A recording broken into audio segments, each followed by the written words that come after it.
તો વલસાડ જિલ્લામાં વરસાદી માહોલ જામ્યો છે। ભારે વરસાદના કારણે જળાશયોમાં નવા નીર આવ્યા છે। વાપી, પારડી, કપરાડા, ધરમપુરમાં ભારે વરસાદ છે। ભારે વરસાદના કારણે મધુબન ડેમમાં પાણીની આવક પણ વધી છે। ડેમમાં 30,000 ક્યુસેક પાણીની આવક થઈ છે। ડેમના 6 દરવાજા 1 મીટર સુધી ખોલીને પાણી છોડાયું છે। ડેમમાંથી પાણી છોડાતા દમણગંગા નદીમાં ભરપૂર પાણી છે। વાપી નજીક દમણગંગા નદીનો વિયર પણ ઓવરફ્લો થયો છે। સેલવાસ, વાપી અને દમણના ગામોને એલર્ટ કરાયા છે।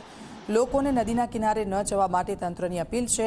તો બીજી તરફ ભારે વરસાદના કારણે વાપીનો અંડરપાસ પણ પાણી થઈ ગયો છે।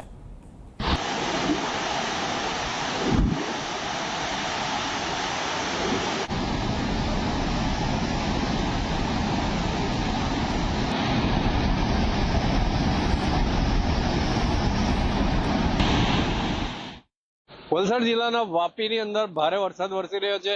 જ્યારે મધુબન ડેમના કેચમેન્ટ એરિયામાં ભારે વરસાદને લઈને મધુબન ડેમમાં જે છે પાણીની આવક સતત વધી રહી છે। હાલમાં વાત કરીએ તો મધુબન ડેમની અંદર 30,000 જેટલું ક્યુસેક્સ પાણીની આવક છે। તેની સામે 25,000 ક્યુસેક્સ પાણી 6 દરવાજા 1 મીટરે ખોલીને વલસાડ આજે દમણગંગા નદી જે છે એમાં છોડવામાં આવ્યું છે। હાલમાં દમણગંગા નદી છે બંને કાંઠે વહી રહી છે। ભારે વરસાદને લઈને જે વાપી અને અન્ય વિસ્તારોમાં પણ પાણી ભરાઈ ગયા હતા, જેમાં મુખ્ય વાપીનો જે અંડરપાસ છે અંડરપાસની અંદર બી પાણી ભરાઈ જવાથી વાહન ચાલકોને ખૂબ જ મુશ્કેલીનો સામનો કરવો પડી રહ્યો છે અને નીચાણવાળા વિસ્તારમાં પણ કેટલીક જગ્યાએ પાણી ભરાવાથી લોકોને ખૂબ જ મુશ્કેલીનો સામનો કરવો પડી રહ્યો છે અને આવનાર સમયમાં હજી પણ વરસાદ વરસવાનો હોય, જેથી લઈને વહીવટતંત્ર એલર્ટ મોડ પર દેખાઈ રહ્યું છે। નિલેશ જોશી, ઝી મીડિયા, વાપી।